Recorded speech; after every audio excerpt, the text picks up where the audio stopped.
மகாபாரத சீரீஸ்ல இன்னைக்கு 10வது எபிசோட்ல இருக்கும். காந்தாரிக்கு வேதவியாசர் கிட்ட இருந்து ஒரு வரம் கிடைக்குது. என்னன்னா, அவங்களுக்கு 100 ஆண்மகன்கள் பிறப்பாங்க.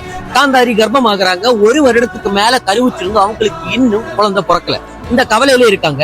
இப்படி இருக்கும்போது என்ன ஒரு செய்தி அஸ்தினாபுரத்துக்கு வருதுன்னா, பாண்டுவுக்கும் குந்திக்கும் முதல் ஆண்மகன் பிறந்துட்டான். அவனுடைய பேர் யுதிஷ்டன்.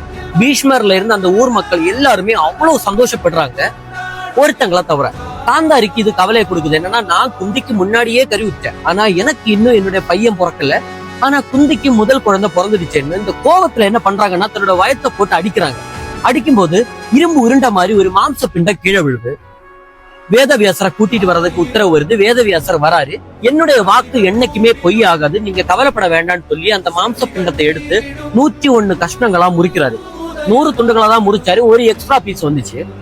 இது என்ன பண்றாருன்னா, கலசத்துக்குள்ளாடி நெய்ச்சாறு போட்டு ஒவ்வொரு கலசத்துக்குள்ளாடியும் ஒரு துண்டு வச்சு போட்டு வைக்கிறாரு. நாளடைவுல முதல் கலசத்துல இருந்து முதல் குழந்தை பிறக்க போகுது. அந்த குழந்தை பிறக்கும் போதே எக்கச்சக்கமான அபசகுனங்கள் வர ஆரம்பிச்சு. என்னன்னா, கழுதைகள் சத்தமா கத்துது, காட்டு விலங்குகள் அலறுது, மழை பெய்யுது, இடி இடிக்குது, விதிர இருக்குது, எதுவுமே சரியா படல. அவர் என்ன சொல்றாருன்னா, இந்த முதல் குழந்தை நமக்கு கண்டிப்பா வேணுமான்னு நீங்க யோசிக்கணும். ஏன்னா இவனுடைய பிறப்புல குருவம்சத்துக்கு அழிவு இருக்குமோன்னு எனக்கு தோணுது. ஏன்னா ஃபுல்லாவே அபசகுனங்களா இருக்கு. ஆனா திருதராஷ்டிரர் எதுக்குமே செவி சாய்க்கல.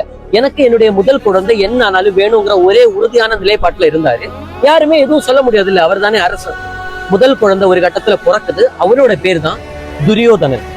இப்போ கரெக்டா வரிசைப்படி பார்த்தோம்னா, குருவம்சத்துல பிறக்கிற 2வது குழந்தை துரியோதனன் தான். முதல்ல யுதிஷ்டன், துரியோதனன், அதுக்கப்புறம் தான் பீமன் பிறக்கிறான், அர்ஜுனன், நகுலன், சகதேவன், அப்புறம் 100 மாம்சபிண்டம் பேலன்ஸ் இருக்குல்ல, எல்லாத்துல இருந்து ஒவ்வொரு குழந்தைகளா பிறக்கிறாங்க. கடைசியா ஒரு பெண் குழந்தை பிறக்குது கௌரவர்கள்ல. யாருன்னா, அவளுடைய பேர் குச்சலை.